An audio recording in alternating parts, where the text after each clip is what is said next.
দাদা আমাকে তাড়াতাড়ি 1 কিলো খাসির মাংস দিন তো। এই তো দিচ্ছি।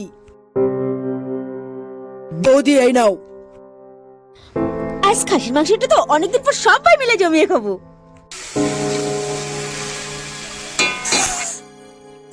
ওয়া মামা খাসি রান্না করছো বুঝি? হ্যাঁ খাসি রান্না করছি, যা হাত মুখ ধুয়ে আয়, আমি এক্ষুনি খেতে দেবো। ঠিক আছে। রান্নাটা হয়ে গেছে, যাই আমিও হাত মুখটা ধুয়ে আসি। হাই হাই, কাদের বিড়াল এটা, আবার 1000 টাকা দামের খাসির মাংস সব খেয়ে নিল।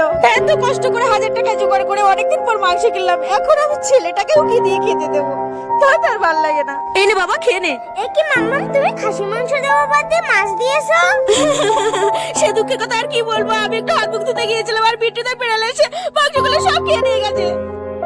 মাম্মা তুমি একদম কেটে না, খাসিটা অন্যদিন খাবো। ঠিক আছে বাবা, তুই এখন মাছটা দিয়ে খা, আমার 1000 টাকা দামের খাসির মাংস খাওয়া হলো না।